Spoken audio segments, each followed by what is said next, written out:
Without further ado, bring out the two-time Oscar-winning director of Gemini Man, Ang Lee.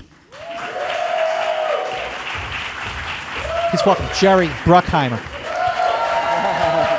Please welcome Will Smith.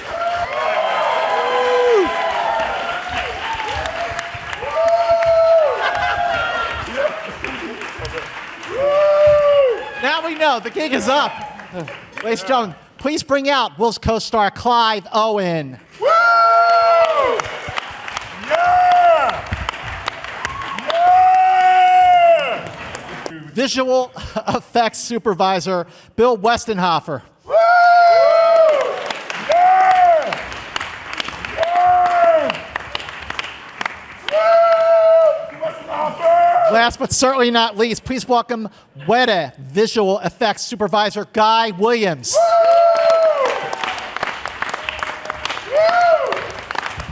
Jerry, I know that this screenplay, the story, has been going on for a very, very long time. When did you come on?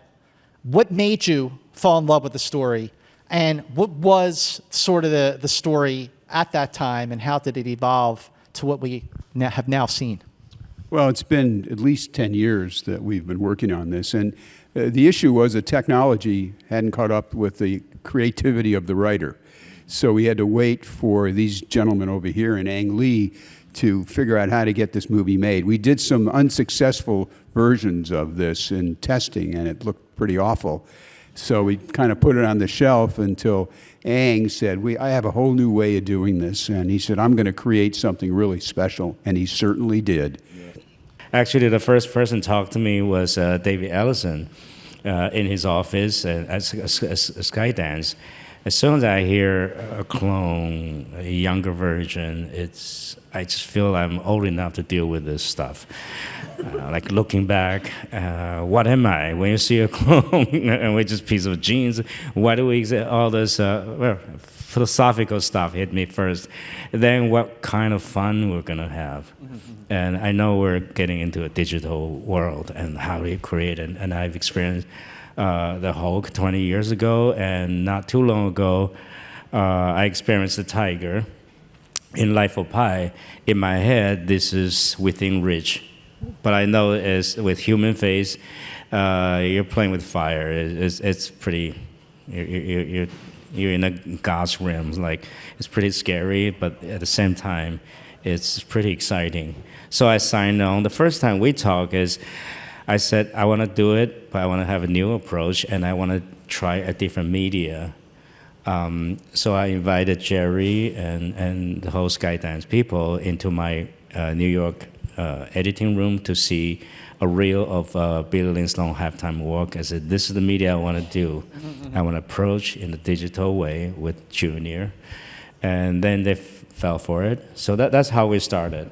So what was it like for you when you read this the first time that made you just go, I'm in? You know, I loved the philosophical idea that we all plant the seeds of our own destruction. Like, we are our own worst enemies. Like, you know, that we make choices and we make decisions in our lives that set things in motion that we can't blame other people for. And that the battle with trying to overcome our karma, you know? Right. And I just thought it was a really clever and creative way to say that we are the architects of our ultimate rise or fall. And to be able to do that in this way, and it's a big part of why I love science fiction, because you can put those things under really wild visual landscapes.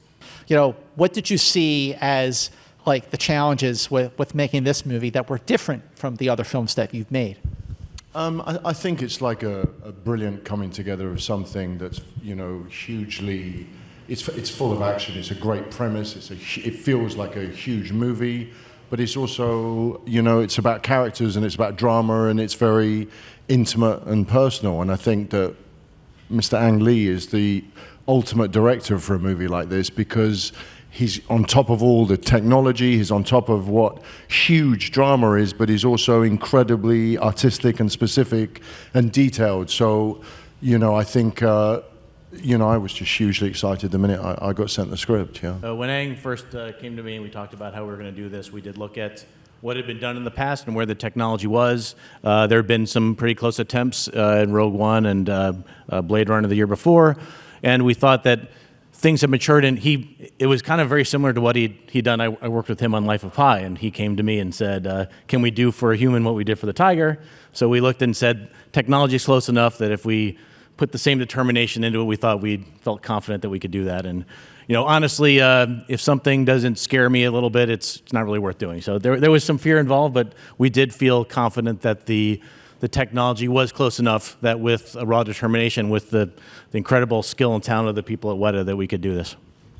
I was just going to add that we've been toying around with digital humans a lot with stunt work, but to really break this barrier, what we needed was a project that supported it. The commitment not just to have a couple of shots where you want to have a guy doing something falling off a building, but truly have a digital human standing in front of camera, acting and resonating with the audience and delivering the lines and serving the story. And this film was the perfect opportunity to actually be able to bring it all together. And I really want to, I've been doing a lot of interviews, and I think people don't completely understand the depth of what you guys have attempted and accomplished here, right? So this Junior is not de-aging, right? So it's not my face and then they smoothed out my face to make it look younger.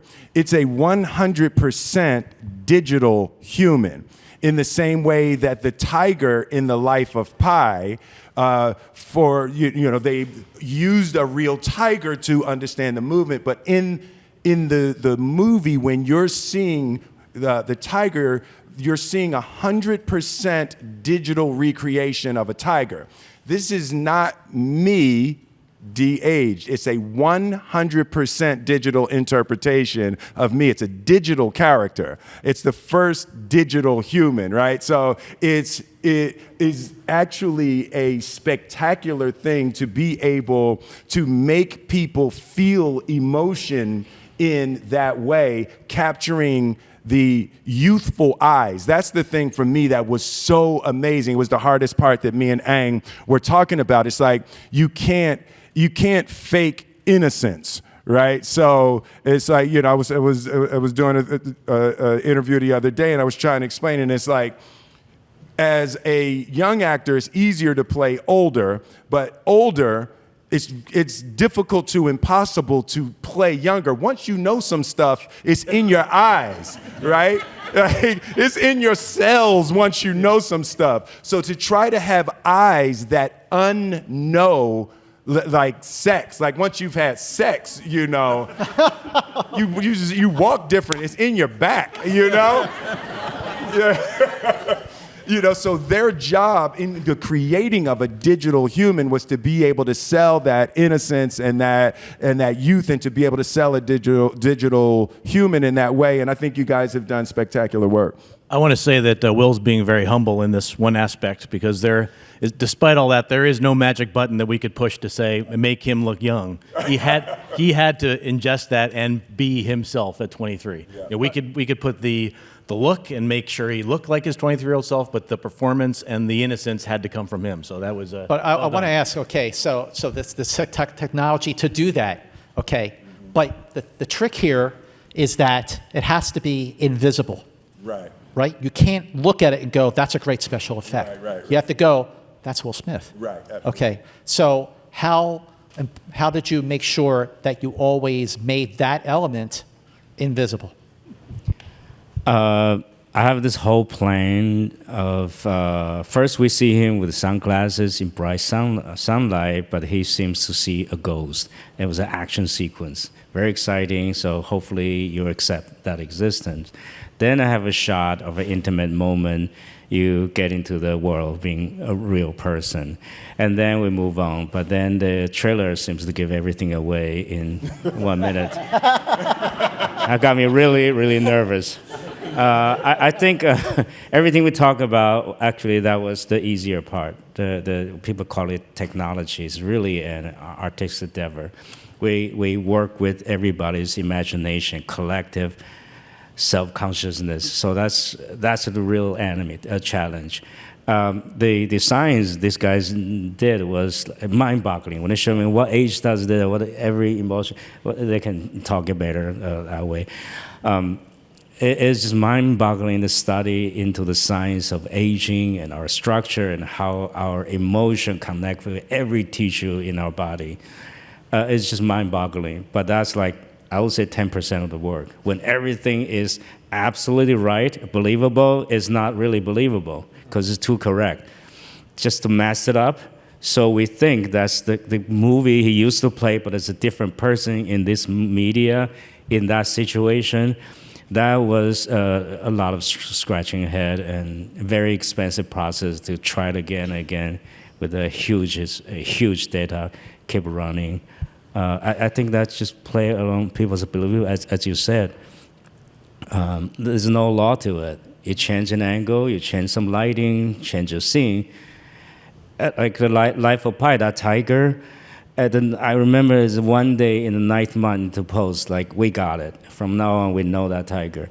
There's never such a moment here. It come and go. You know, it's just like, it's whimsical.